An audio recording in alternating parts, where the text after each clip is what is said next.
Welcome to the NBA Strategy Show. It is Thursday, October 21st. I am Josh Engleman. I am joined by Adam Scherer. We are brought to you by PrizePicks. And we only have 3 games on this slate, so we're going to have plenty of time to dig into it. A little bit of overlap from the first slate as well, so we do know some rotations, or at least we've seen some rotations. That should be helpful. Now, please hit that like button, subscribe to the channel, hit the notification bell so you know when everything goes live. Adam, let's start here. How are you? I'm good. First real slate of NBA went well. Came out ahead in cash games, came in 7th on DraftKings. So obviously not where I wanted to end up, but made some money. So feels good going into tonight. Wish we had more games. I hate when it's like you have a full slate and you have the small slate. Like I much prefer it when you just have like balanced slates every day, because it kind of just feels like, obviously, there's still money to be made tonight, but it kind of just feels like, you have a good night last night and then it's like, oh, tomorrow's basically an off day. And then, we'll come back on Friday. I'm hoping we start getting more balanced slates soon. Yeah, I would prefer like 5 to 9. Yeah, every single day. 11, I don't enjoy. 10 is probably like the cutoff for me. It's just 6 to 10. There are too many legitimate choices. Like you could look at the range of salary from 5K to 6,500. And it's like, oh, great. There are 27 guys here projected for 28 fantasy points. Yeah, it makes it even makes content more difficult because and I don't even mean that in like the time consuming way. I mean it in the sense of like I hate doing a show and being like, yeah, this guy's good, this guy's good, this guy's good. I probably won't really play them, but like they're fine. Like it's just more enjoyable content and you can actually like drill down and sort of try and narrow things down. Like somebody tweeted at me yesterday and said that I didn't have Kevin Porter Jr. in the deep dive article. Does that mean he's not a good play? And it was just kind of like, I mean, no, it just means he's not one of the like, top, whatever I wrote about 25 or something. But like, there's so many good plays on a slate like that. I mean, there's like 140 conceivable guys to like be in a lineup. I probably had like 110 people in or more in all of my lineups. You can't talk about all of them. Like one, I don't like all of them. This is just a function of the slate. There are like 5. Look, like whatever your cash lineup is going to be, they're probably like the best plays on the slate. And then everybody else that we're talking about from a GPP perspective is sort of like, okay, well, he's 5% owned and I got 10%. Should I be advocating for that so hard in a show? I don't know. Maybe it becomes difficult. Today is not that kind of day. Shout out to Jaylen Brown for playing 46 minutes yesterday in a double overtime game, at which point I didn't even know that he was going to be able to do something like that yesterday. I hope he had the inhaler ready. Dropped a crisp 46 real points, highest score on the day. I used 69 players yesterday. Really? On DraftKings. Huh. That's a really tight core. Like, I'm pretty sure I had over 100. I mean, look, because now I just want to know. I mean, obviously, and I know we're probably going to get a lot of questions like, well, how many guys should I have on a slate? There is no answer, and I don't ever look at it. I don't know these answers. I don't care how many guys I end up having, but I was spread a bit more thin last night. Did you fully late swap yesterday when Melton was in the starting lineup? No, just the 18 lineups that I had of there's a really good chance I had more than 69 players until I did that. Less randomness, concentrates a little bit more coming out. My late swapping process is just a lot. Like for example, I'm pretty sure I got more. I ended up around the field on Jaren Jackson after I late swapped. I don't think I was anywhere near the field on him originally. It's just more, once because part of my late swap process is using like the actual ownership that we have to that point. So a lot of times, if there's a player or two that I have a good amount of that is a lot lower owned than we thought he was going to be, it's just going to I'm just going to start playing a lot more of, the chalk afterwards. So that probably tightened who I played. I don't know if you do this or not, or if you even care, but I might as well just bring it up since it's something I do. And we do get late swap questions a lot. I upload the amount that I had prior to that late swap into an additional column, so I know what all of my exposures were. That way, once I run my late swap, I'll sort by that column and just see if anybody that I had a big stand on isn't there anymore, or if I didn't have, like if I was fading someone and now I have them. Thinking about why that's happening and if I actually still want that to happen. So I like doing that comparison point. Yeah, that's a really good idea. Because I go back and I look at, who I'm getting to, but it's typically as, unscientific as you can get. It's just like, yeah, cool. I like all these guys that are 10+%, but it's, not in the context of like, what was I getting to before? Like, I do know, part of when I rebuild my lineups, I still make sure that I'm creating, positively leveraged lineups. But yeah. So it, makes my lineups are still going to be good. But yeah, I think that's just a good idea in terms of being able to quickly check and make sure you're not like completely losing somebody that you had a lot of. Yeah, like I like it more the opposite way. Like Tobias. I'm just going to use Tobias Harris as an example because I know that I was under the field on him heading into lock. But if I late swap, he was a good play on a point per dollar basis given the role. I was off of him in a GPP for a different reason. So he's someone where I could have 10. He's projected for 30, but if I do a late swap, he's going to go right back up to 30. I want to see that and be like, okay, I know why this happened before. Nothing has changed for Tobias Harris or the guys around him. I'm going to just set his cap to 15% now. And I want that to continue to be the realm of, I want to be on the opposite side of Tobias Harris. So that's why I do it. If you use Fantasy Cruncher, you could upload your own custom columns. That helps it out a lot. I had 110 guys on FanDuel last night. Feels like a lot. Yeah, but I mean, there were well, I didn't play FanDuel, so I don't really know how the pricing was there. But like, I mean, on DraftKings, there were so many plays. Yeah, and I had 87 guys in more than 2 lineups, which might also be a little bit of a leak at the bottom, but either way, not important. Man, if ownership's going to be this concentrated all season long, it's going to be a really fun season, I think. Yeah, I agree. I'm just looking at DraftKings right now, like 44% Dinwiddie. I thought Scotty Barnes was the best, like, play on the slate from like a value standpoint and everything, but still 40% going there. But really for me, I mean, the 37% on Maxey, 44% on Dinwiddie, 31% on Jackson, 30% on Van Vliet. It's going to be a really fun season if we're getting ownership like that on 11 game slates. Absolutely. Avi with the super chat. I could have done damage yesterday if I played the Williams Green, was still in the top 2% without him, but I'm a C's fan. How do I compartmentalize? You should be very, very happy that Robert Williams had the game that he did. One game in, already really looking like he deserves the contract that he got. Do you want to talk about how Enes Kanter didn't see the floor yesterday? I didn't even know that happened until right now. Yeah, did not see the floor, which I didn't expect. A couple other people like that got into rotations or guys that I thought were going to be in rotations that didn't. I desperately just want it to be like 2 weeks from now and we don't have these like questions of, well, I wonder who actually plays for this team. Oh, speaking of rotations and something that I'm double checking it now, but I'm pretty sure it happened. Do you remember the Nuggets conversation from yesterday morning? Oh, how much did Bones Highland play? DNP, coach's decision. Shocked. I mean, I actually am surprised. I thought he was going to be in the rotation, but so did I. Yeah, shocked that he didn't play 25 minutes or some shit because he's quote unquote good. Yeah, I did forget about that. That's outstanding. I think we had a couple others similar to that where people just need to understand the way that this works when the regular season game, when the big boy games start, they stop screwing around like the preseason. Someone said Thad Young didn't play. That's crazy. I saw murmurs of that yesterday in some other sets of projections, which I found weird. Clearly, I expected Thad Young to play. That is kind of nuts. Yeah.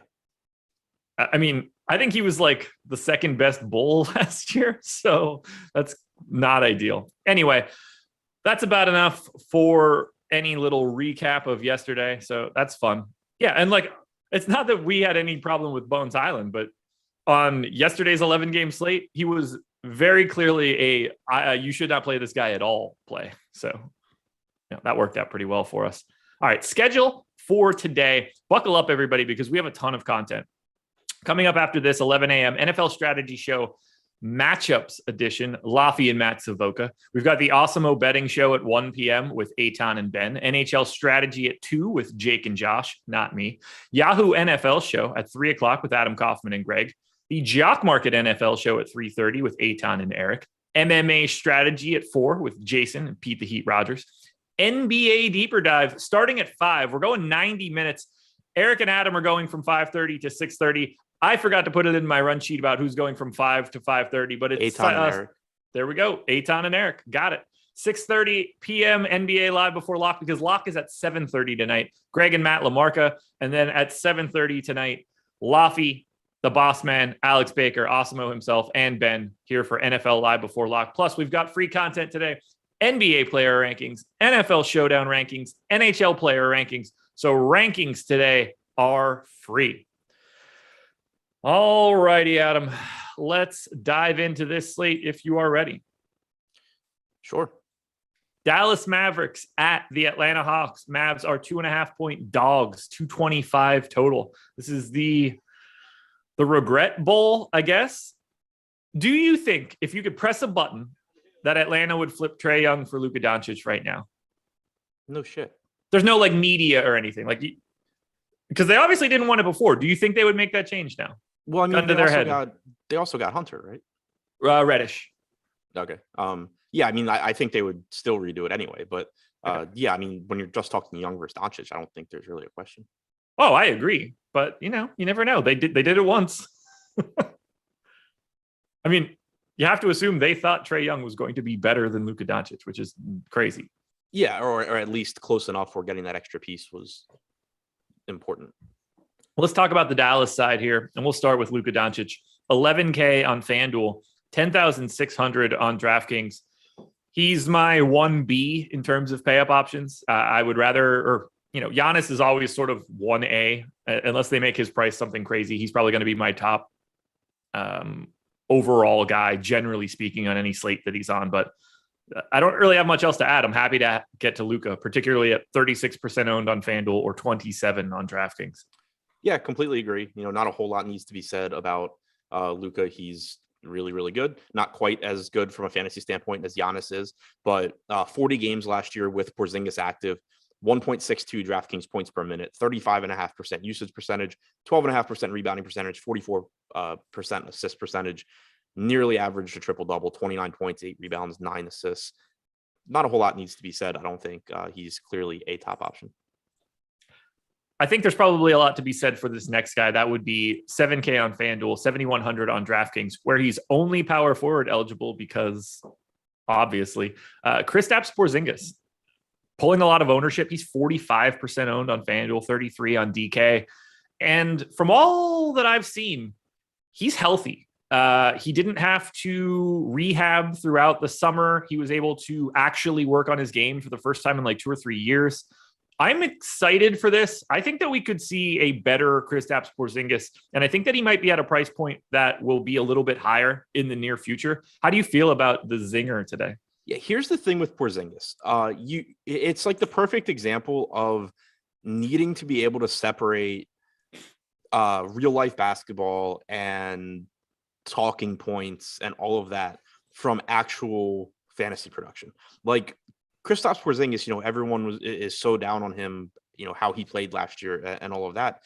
In the games he played with Luka Doncic, he played 40 games. He averaged 1.24 DraftKings points per minute. Could that be better with Porzingis' skill set? Absolutely. But that's still a very, very productive fantasy player who is $7,100 on DraftKings. If you just take that same production, say he plays 32 minutes, he projects for like 40 fantasy points. So it's just like the perfect example of, I'm sure I'm not looking at chat at the moment, but I'm sure as soon as Porzingis' name comes up, people are just immediately saying Porzingis not good, can't play Porzingis too popular, whatever. He is one of the best options at this price tag. Yeah. Even with, the issues he had last year. It's just, you have to separate, you have to pay attention to the price. You have to separate expectations and how people being disappointed in someone because they think they should be better. It doesn't mean that they're bad from a fantasy standpoint. I'm totally with you here. I'm going to be happy to get to him. I like him a little bit more on FanDuel than I do on DraftKings, just because only having power forward is weird and not helpful, especially on a 3-game slate. Like, you just lose a little bit of flexibility, but unquestionably, I think he looks pretty good. Now, I guess we got to talk about some value plays. I'm curious where you land. We've got Dwight Powell, 3,300 on DraftKings, my expected starter at center, 31% owned. We've got Jalen Brunson, 3,500, 28% owned. 2 pieces of value that I like for Dallas quite a bit. I think we need to remember this, and I talked about it on the Process Show this morning, 6:30 a.m. Monday through Friday, by the way.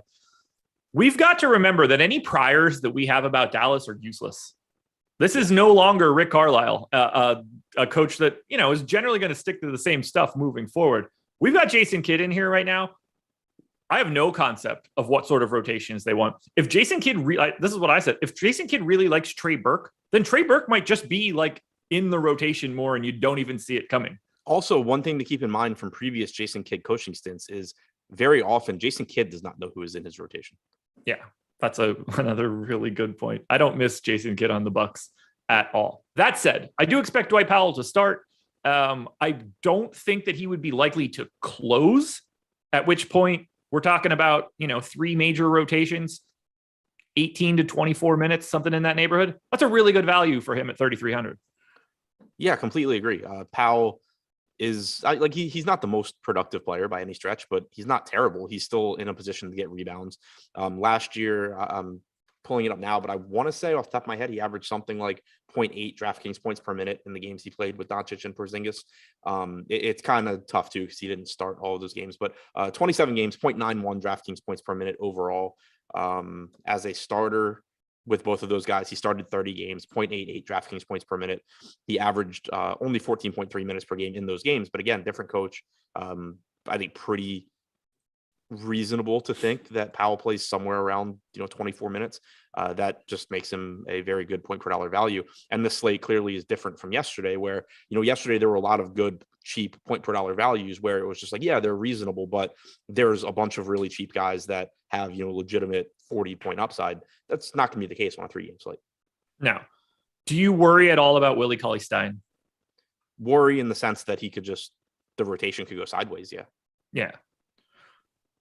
I don't really see that I can get to him with any sort of volume, but it wouldn't shock me at all if, you projected 30 total minutes to Powell and Cauley-Stein. I think that split could really be anything for game 1, just because we have no idea what Kidd really wants to do. Right. And I mean, so in the final preseason game for Dallas, they rested guys, but in the second to last game, you had Dwight Powell started. He played 18 minutes.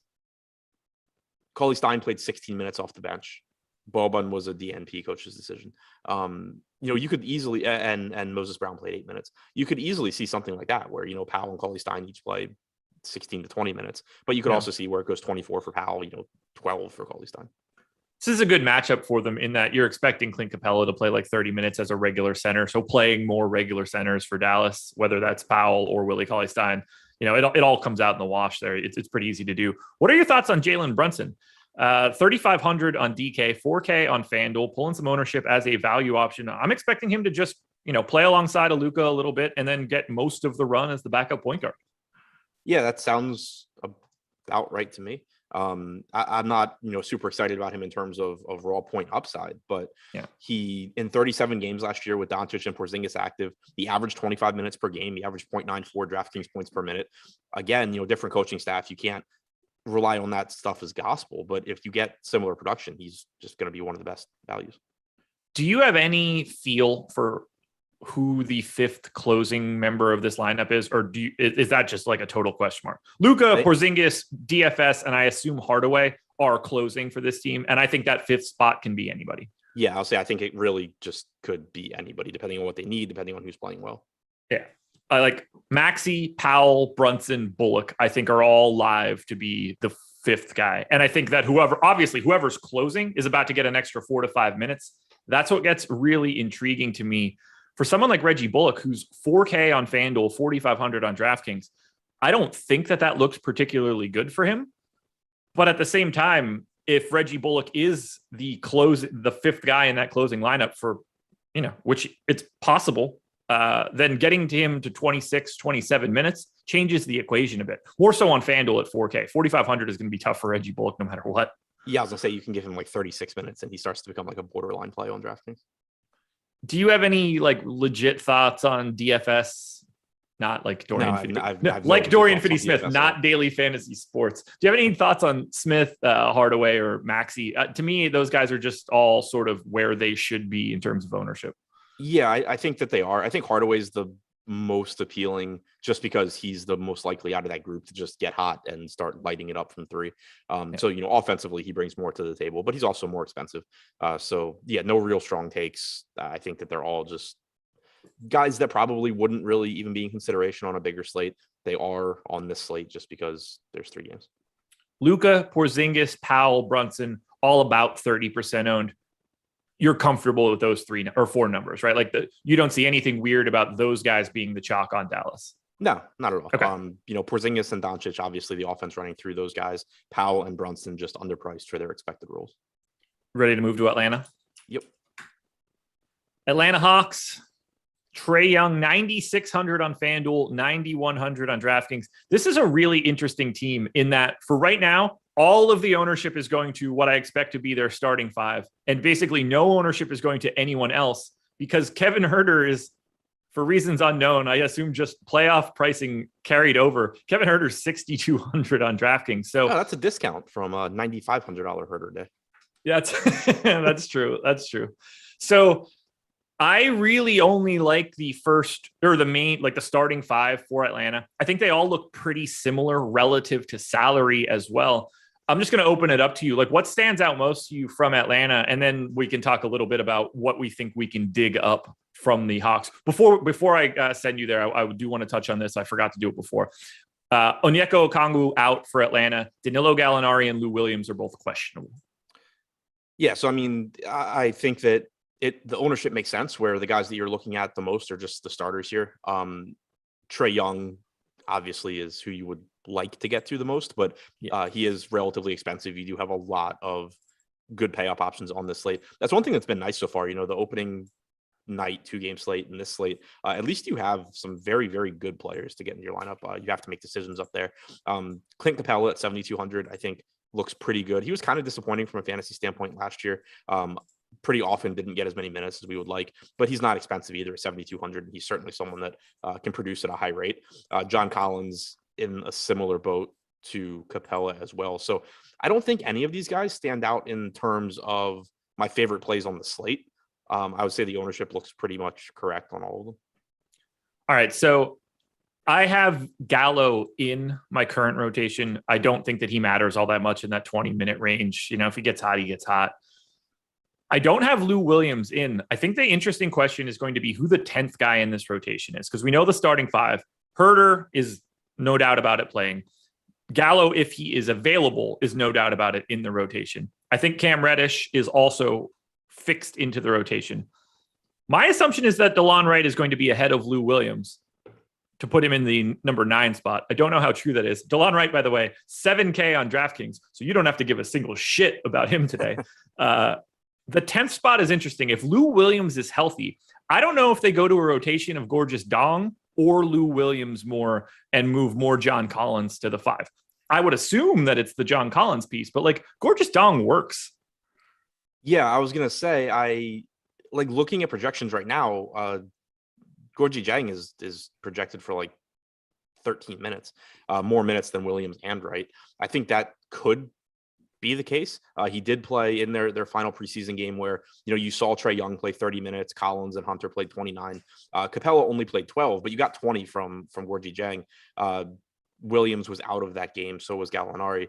DeLon Wright played 13. So, you can't take too much away from that other than in a game where a lot of the main pieces played substantial run. Jang did play 20 minutes. My assumption is that he's going to get those backup center minutes. But like you were saying, you certainly could see them just go smaller, give more run to Williams and or Wright, move Collins to the 5. That's something to at least keep in mind on this shorter slate. Like on a bigger slate, it wouldn't matter at all. We wouldn't even have to talk about this. I wouldn't even ask you. Yeah. Right. But here, it at least makes some sense to talk about. It would make more sense if you were getting ownership going to any of these guys. But like Gorgie Jang's getting 0.5% ownership right now. Wright and Williams even lower than that.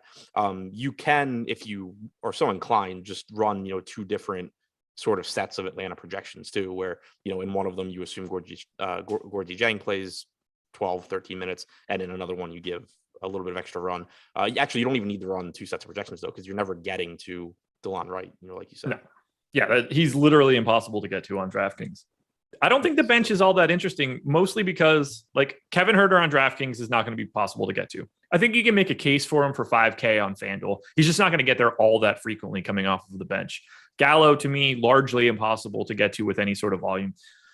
I feel sort of similar for Cam Reddish, but at the very least, he's 3,900. There's a path there.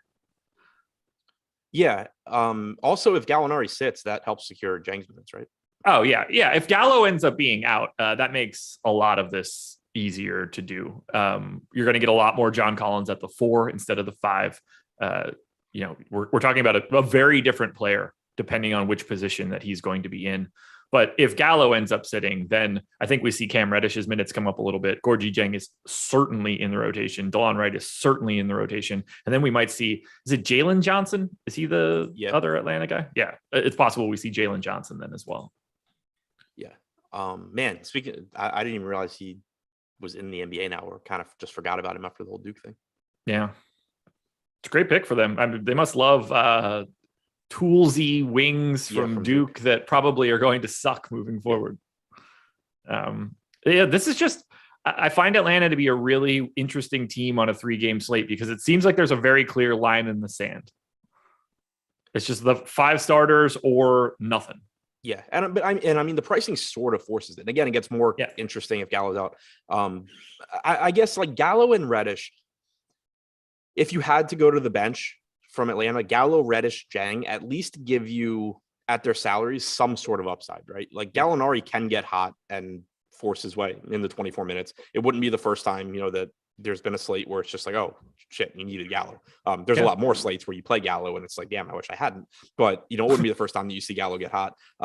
Jang at 3,500, minutes up in the air, but he is a very productive per minute producer. If for one reason or another he gets 16 minutes, he plays well, the second unit plays well, Capella gets in foul trouble, whatever. If for somehow he gets there, he probably ends up being a good option. And then Cam Reddish, I mean, he at least offers a lot of different things. Like you can have him out there for defensive reasons. You can have him out there because he's making all of his shots. Not that happens that often, but it can happen. And he's only 3,900. So like you said, the line in the sand here, I think the starters for Atlanta are clearly where you want to prioritize your focus. But there are at least those 3 guys off the bench. We're on a 3-game slate. It's not that hard to look and say, okay, like their median projections aren't that good, but not that much has to, like their minute projection doesn't need to go that, it doesn't need to be that far off for them to start kind of creeping in as decent plays. Anything else for Dallas or Atlanta? Nope. All righty. Got to talk a little bit here about our sponsor. That would be PrizePicks. You're going to be entering daily prop-based contest. You can use the promo code Awesemo. When you sign up, get a $100 first match deposit bonus. So if you deposit 50, you're only going to get 50. But if you deposit $100, they will match that immediately with $100. There's no sharks or optimizers or max entry. You're basically competing against yourself. You can put together a 5-player lineup that can net up to 10x your entry fee. You can use your knowledge of multiple sports and do cross-sport entries. Download the app in the App Store or Google Play, or just go directly to prizepicks.com if you want. And you can use our free NFL and MLB player props to help you make your best decisions. NBA player props are on the way, I believe, or they're already there. I can't remember. I think we had an issue with it yesterday. I'm not sure if they're fully up yet or not, but they will be able to help you out in the future. Adam, I'm going to hit you with 3 separate plays, one from each game for today. Are you ready? Yes. Would you like to take over under 29.5 real points from Luka Doncic? Under. Yeah, I got him at 28.5, so I would be taking the under as well. Cheering for a Luka under, never anything that I actually want to do. That's super not fun. That's a Ben Raza thing. He loves taking unders, loves taking the shit you don't want to cheer for. You can't take unders if you're watching the game. It just makes it so miserable.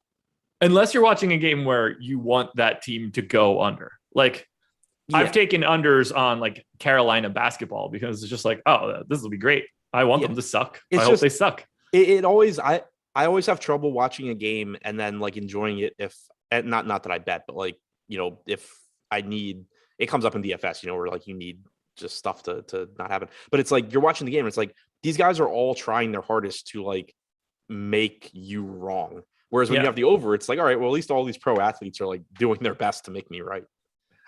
Next one up, we're going to the Milwaukee-Miami game. Kyle Lowry making his debut for the Miami Heat. Over under 16.5 real points. I have it at 16, so I guess under. Yeah, I've got him at 16.3, so I'm going to go ahead and use a different play here. But Kyle Lowry making his debut. Final one, we're going to the late night hammer. The Los Angeles Clippers. Paul George without Kawhi Leonard. 25.5 real points. Over. I got him at 26.4. So I am with you. Thank you once again to PrizePicks for being the presenting sponsor of the show. Now let's move it on to the Milwaukee Bucks at the Miami Heat. Bucks are 1.5-point favorites, 224 total. Giannis is 11,300 on FanDuel, 10,300 on DraftKings, and I just want to have him. Do you have additional Giannis thoughts? No, the guy's really good. Yep. That's all I got. He's also not priced correctly. Like 10-3 on him. He shouldn't be less expensive than Luka. Luka's really good, but Giannis produces at a higher rate. He's only $300 more expensive than Steph. Same thing. Curry's really, really good. He gives you a massive ceiling. He doesn't produce at the same rate as Giannis. So just from a medium projection standpoint and, where you'd be looking in cash games, he just stands out above everyone else. Oh, Giannis is underpriced, you say? Have you taken a look at Drew Holiday's price, who for some reason is 6,500 today, 7,700 on FanDuel? I think it's pretty clear that Drew Holiday is one of the best, if not the best plays on DraftKings. He's healthy. He's probable. Well, I can't say that he's healthy, but he's probable, should be fine. 6,500 for Drew Holiday, I don't understand. No, me neither. He should just be more expensive. He was one of the more popular guys opening night. Obviously, it didn't work out because of the injury, but price tag, I think, even came down a little bit. So I thought he was like 8,200 the first night. Am I crazy? Was that FanDuel? He was like 6,800 or something. Oh, was he really? Okay. I'm thinking of the FanDuel price.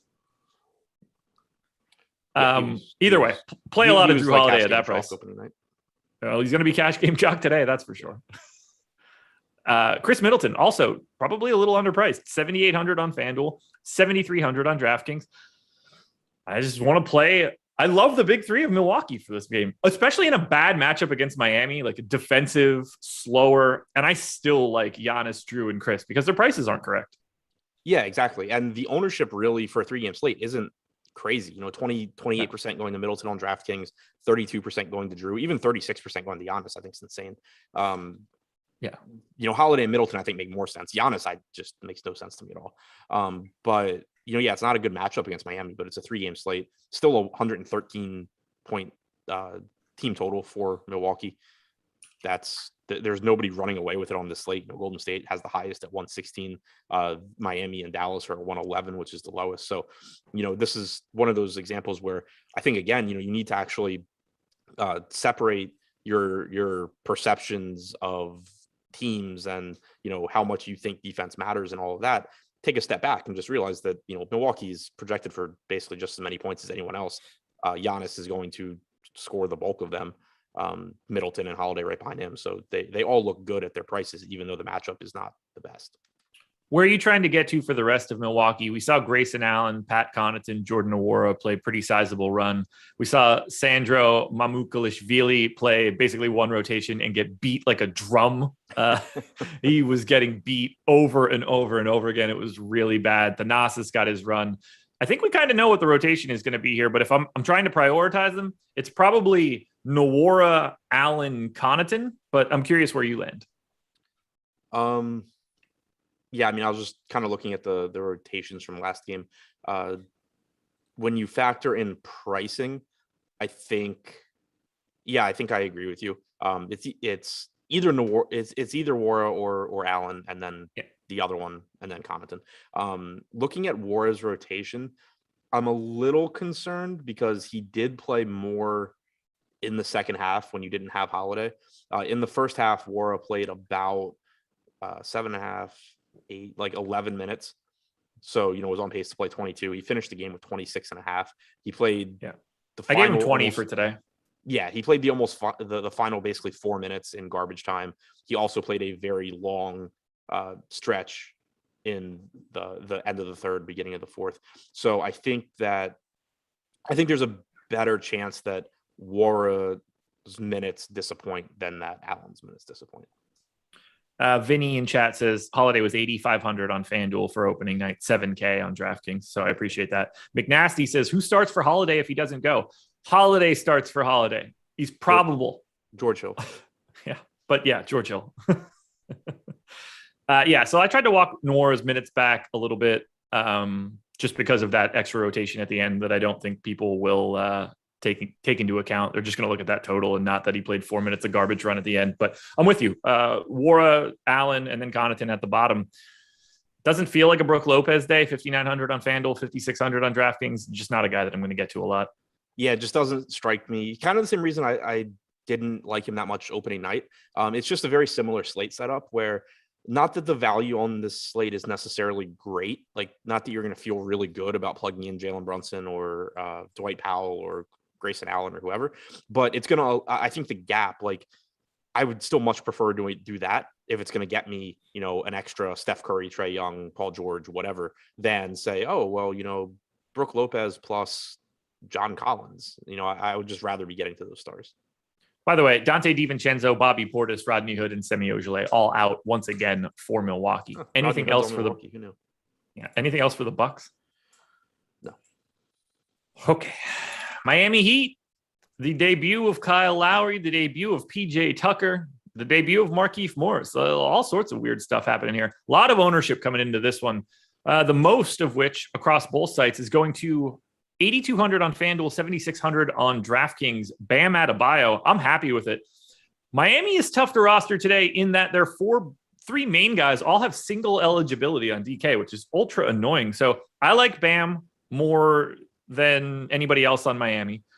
I think Butler is a close second, and $8,100 Kyle Lowry on DraftKings is not someone I'm going to get to with all that much frequency. Although if he's 6% owned, I'm probably going to get to him by default as a pay up to be contrarian option. Right. So Butler and Bam both look really good in any sense. They're obviously I haven't built a cash lineup yet. I don't want to say they are cash plays because I hate when people say that, but they are at least like on your short list. If you build it, they make sense in a theoretical cash lineup. They project very well at their salaries. And in tournaments, obviously in NBA tournaments, like that makes them good tournament plays as well. You'll just, if they're popular, you just want to pay attention to the rest of your lineup.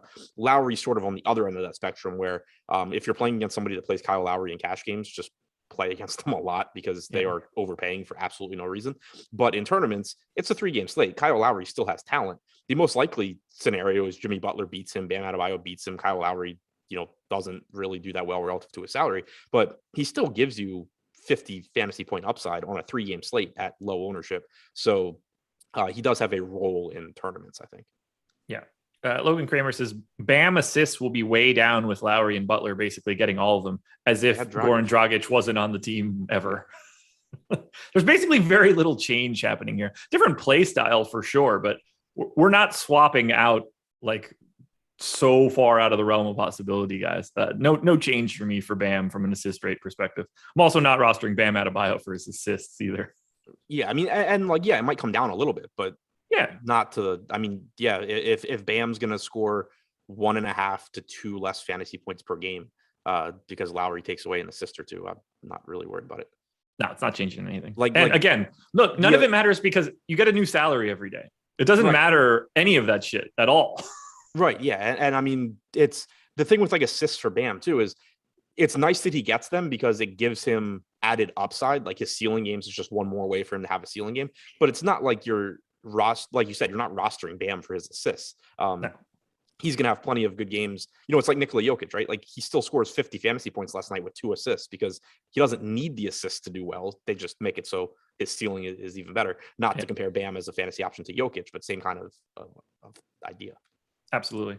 Who's your favorite outside of the big three? Are we going to Tyler Hero here? 4,900 on FanDuel, 5,200 on DraftKings.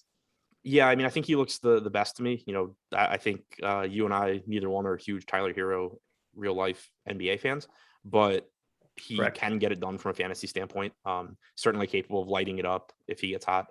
He should get the run here. His salary's affordable. Like you're looking at $5,200 for Tyler Hero or $5,000 for Duncan Robinson.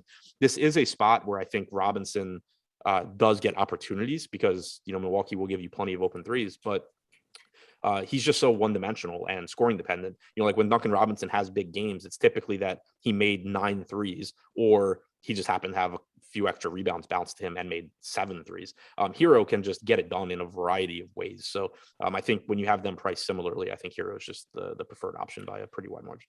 Yeah, I prefer Hero as well. Not that I won't get to Duncan Robinson, but I do prefer Hero to Robinson in this spot. I don't really have much interest in PJ Tucker. I don't think Markieff Morris really gets it done. He's like a 5%er for me. I don't really have much else for Miami outside of Butler, Bam, and then probably a lot of Hero. Yeah, that's pretty much where I'm at as well. If you're playing 150 lineups and you want to start rotating through Markieff Morris, PJ Tucker, etc., as contrarian plays, that's fine, but nothing that you should be like prioritizing. Anything else for Miami? Tyler Hero a lock because of his steal upside. Didn't expect to see that today. That is a take. That is a take. I've got him projected for 0.6 steals. So that's what 1.1 fantasy points on DraftKings. Yeah. 1.2. God, I'm bad at math. I can't even make my own joke without being able to multiply 0.6 by 2. I'm a moron. Anyway, promo code Curry. Celebrate the start of the new NBA season with our special tip-off deal. Grants all Awesemo Plus members 50% off their first week of Awesemo Plus Platinum using that promo code. This is full access to all of our premium content, every sport, player projections, ownership projections, our NBA boom bust tool, but all of our top whatever tools, lineup builders, and more. This offer is good through Monday, October 25th. So this coming Monday, 4 more days, you need to get in. Lock in that price now. Try out an Awesemo Plus membership for $15. You can see it all on the screen. Let's close it out, man. Final game of the night, the late night hammer, Golden State Warriors, Los Angeles Clippers. Clippers in Golden State, 3.5-point dogs, 226 total. We've got Kawhi Leonard, Nick Batum, Serge Ibaka, Keon Johnson, and Jason Preston out for the Clippers. Klay Thompson, James Wiseman, and the cum bucket Jonathan Kuminga out for the Warriors. We will start on the Clippers side. 9,900 on FanDuel, 9,700 on DraftKings. I like Paul George, but I think he's properly owned. I like Paul George too. Typically, when Kawhi is out, I end up pretty heavily over the field on George. What did you say his ownership was today? 23 on DK, 32 on FanDuel. Yeah, I mean it's tough just because you have Giannis underpriced and I think underowned. That's one thing that maybe keeps it in check. But George does, as you would expect, get a substantial bump without Kawhi. So I think I don't want to say that I end up getting a lot more Paul George just because again I don't really want to get less of Giannis or Luka or Curry either. So I will say I think he's a very good play and I won't be upset if I get more. Okay, that works. The rest of the Clippers get wonky. Go ahead. Oh, I was going to say, so I guess here's the thing with George, right? Like he's really, really good without Kawhi. He averaged 1.38 DraftKings points per minute last season, had a 37.5% usage percentage in 11 games without Leonard. The issue is that he's less than $1,000, or he's $1,000. The gap in price between him and the other stars is like less than $1,000. And you're talking about guys like Giannis that average 1.7 or so fantasy points per minute. Luka 1.6. Curry I think is around 1.5. So as good as George is, he's still not on the same level as those guys in terms of average production. He does still have a massive ceiling, but if the ownership's going to be comparable, then you kind of have to lean to those other guys even if you like George. I got to take you to the second best play on the Clippers and potentially the first, depending on which site you're on. Ivica Zubac is 4,200 on FanDuel, 5K on DraftKings. He is one of my favorite plays on FanDuel at 4,200. I got him in for 28 minutes. The playoffs are not the same as the regular season, so I think he just kind of plays your normal rotations and gets there. But even if Zubac doesn't close and gets 20 to 22 minutes, he's a really good value on FanDuel for 4,200. Yeah, agreed. And even on DraftKings, I think he gives you a very high ceiling, not quite as much safety, but 5K is still a pretty cheap price tag there. He's a good fantasy point per minute player. That's always nice. In those 11 games last year without Kawhi and with George, 1.02 DraftKings points per minute, 23.5 minutes per game. Even if if he plays 24 minutes and scores 1 fantasy point per minute, he's not a slate winner, but he's not really hurting you. Yeah. Paul George, Reggie Jackson, Marcus Morris, Zubac. Those 4 men are going to start. Who starts in Kawhi Leonard's place? George Jackson, Zubac, more. Bledsoe.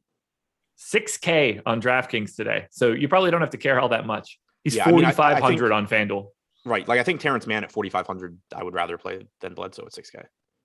On regardless of which DraftKings, one starts. oh yeah, for sure. I agree. I would rather play Luke Kennard for 3,300 on DraftKings than I would rather play than Eric Bledsoe. Oh, you're looking to get your Luke Kennard DNP in early. He's not DNPing now. Yeah, I mean, I wouldn't think so, but I mean, I had to pick a 10th guy for this rotation, and I went with Jay Scrubb, and that could be like 4 other dudes. So if Luke Kennard can't get in now, it's a problem. Yeah, I'd go Amir Coffee, but it doesn't matter. I didn't care at all at that point. Right.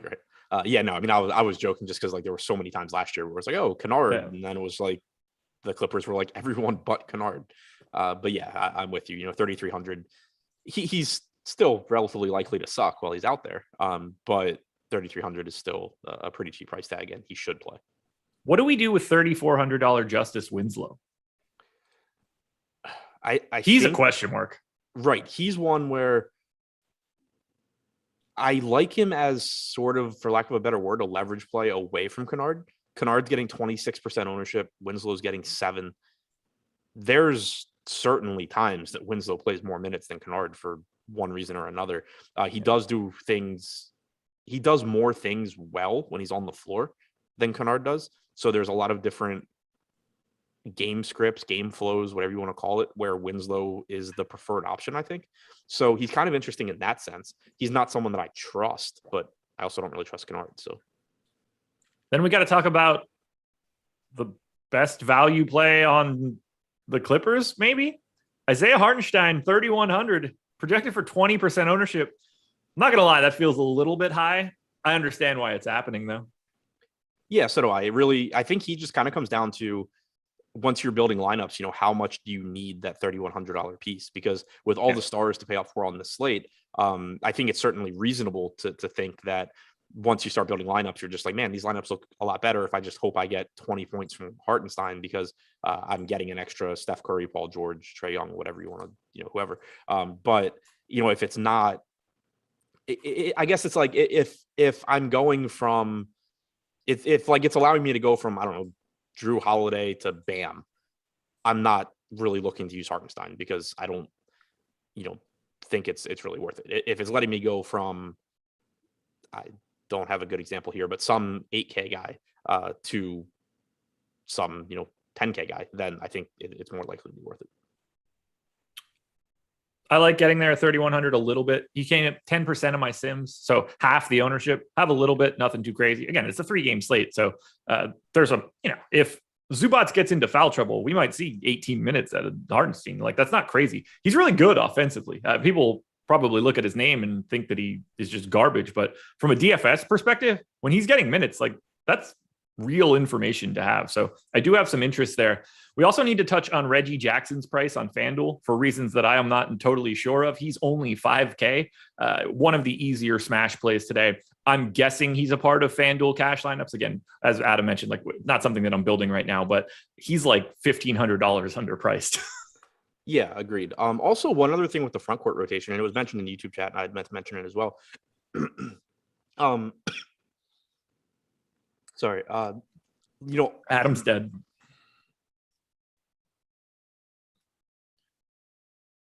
You gonna be all right? Yeah. So, I mean, they could just play more small lineups here too. Like, you could see Hartenstein play like 8 minutes and then see Winslow and Kennard both play, 20. So that's, another consideration, I think, where Hartenstein makes some sense just because he's a good fantasy producer per minute and he's 3,100, but at the ownership he's getting, and you said he was in, like 10% of your optimals as opposed to 20% ownership. At the ownership he's getting, I think I would rather just be taking shots at some other. Yeah, I think that's fair. Anything else you want to add on the Clippers? I don't really have much to say for Marcus Morris. I think he's like maybe a little underowned at 16% on DK, 5,100. Terrence Mann, 4,100 on FanDuel, 4,500 on DraftKings. Probably a guy you want in like 15 to 20. I don't have like much of a take on either one of those guys. No, neither do I. And Bledsoe, if you're playing on DraftKings, you don't have to worry about it as much. On FanDuel, he becomes a problem. 4,500 is just not great. I don't know what they're going to do with Bledsoe. Bledsoe on DraftKings is sort of like a cheaper version of Kyle Lowry, where he's 7% owned. He still certainly has a path to success. He's not, bad. He does enough things relatively well that he can definitely have big games at 6K, but he just doesn't project as well as other guys. So Feel free to use him as a contrarian piece in tournaments at 7%, but there's no real reason to be prioritizing him. Anything else you want to touch on for the Clippers? No. All right. Well, yes. Ooh. I was just going to say, make sure. I mean, this is a team to, you don't typically need to use too many rules or anything like that in NBA. This is a team, I think, just to pay attention to. You probably don't want to be playing lineups like if you're going like extreme stars and scrubs, you probably don't want like Hartenstein plus Winslow plus Kennard, because chances are the rotation shakes out in a way where one of those guys doesn't play very much. So just kind of pay attention to who you're getting out of these cheap guys. Let's sum it up. Who are your favorite plays for today's slate? We can talk about Golden State. Holy shit. Let's talk about Golden State. That's the second time in a row. All right. So here's the deal. I've moved some stuff on my screen to places that it never was for years. And it's really messing me up in terms of keeping track of where I'm at. Golden State Warriors. I was wondering why we still had 5 more minutes left. Steph Curry at the tip of the spear, 10K on FanDuel, 10K on DraftKings. And for me, it's something that I'm going to say pretty regularly. I think he's a bit overowned. I just don't like him as much because of how scoring dependent he is. It's just easier for me to get to Luka, easier for me to get to Giannis, especially when Curry is pulling the ownership. Do you like Curry today? Like him, yeah. Well, yeah. Okay, that's a bad way for me to ask that question. Do you like him more than Luka or Giannis? No, I think that if Giannis is going to be projected for the same ownership as Curry at a $300 more expensive price tag, I am playing an absurd amount of Giannis. Yep. I don't necessarily want to say at the expense of Curry, because maybe I just find ways to get them together. But yeah, Giannis over Curry if that ownership's the same. Antoine Murphy says Curry is the best 10K play on the slate. I've never been more confident ever in my life. That's great. That's absolutely fantastic. I don't know how you can come to that conclusion. I just want like a math reason why Steph Curry is a better play than Giannis, because it's surely not their projections or anything. Like I don't think there's a way to come to that conclusion. I mean, Alex has Giannis projected 3 points higher than Curry. That's median projection. Obviously, it's not it's not everything, but when they're basically the same price, you can't. By the way, the ceiling on Giannis is higher than it is for Curry. Yeah, unless you have like some reason that you think that's wrong. But when you look at fantasy points per minute for these guys, Giannis is the better option. For all intents and purposes, I think their playing time's the same, give or take. I don't really know how you could think Curry is a better option than Giannis. You can't. I have Luka and Giannis 5 points ahead of Curry today. Like quickly, just looking at it, not like subtracting whatever the hell. It doesn't invalidate Curry, but he's just not the same sort of fantasy performer as those guys. It's not close. We need to talk about Jordan Poole's ownership. 5,200 on FanDuel, 5,500 on DraftKings. I actually thought that Damian Lee was going to end up getting juiced up because of the amount of minutes he picked up. I assume Jordan Poole closes more often than not over Damian Lee. Don't know how true that is, but we've got Jordan Poole at 38 minutes or 38% ownership on FanDuel, 33 on DraftKings. Am I underselling him at 26 minutes tonight? Poole's kind of tough because he was dealing with an ankle injury in the second half of that game as well. But he didn't close the first half either, which is weird. So I like Poole. He's getting run, like he's having his minutes staggered with Curry, which is huge. When you talk about somebody with Poole's skill set, you really want him out there running the second unit, and he was. So that's really good. He's still pretty cheap. There's definitely a path to him getting more minutes. It would not be surprising at all if he ends up at 30 minutes, getting all he would have to do is close one half and he gets 30 minutes. So I think that the 25-26 minutes for Poole is kind of like the floor. Okay. I think that, it's always tough early in the season, but I just think that, a month from now, when you look back at Jordan Poole, there's going to be a lot more games where he plays more than 25 minutes than where he plays less. Who else stands out to you from Golden State? We're going back to Bjelica. That much I know. Yeah. I mean, Bjelica he played 26 minutes. He had a good game. Is that right? Because I thought DraftKings had like 18 minutes. Oh, never mind. That's from it's from May. DraftKings hasn't updated their stuff yet. Yeah. So 26 minutes for Bjelica. He looked really good. That's something that we had talked about a lot, that he potentially was a really, really good fit on this team. He took minutes from Otto Porter, who only played 12. So the price tag came up a little bit on Bjelica, but 4,600. I still like going back there, especially he's only projected for 12% ownership on a 3-game slate. That's certainly reasonable. Anybody else you want to touch on from the Warriors? I don't think they stand out all that interestingly. More so on DraftKings than they do on FanDuel, but I think they're over-owned right now. Yeah, so do I.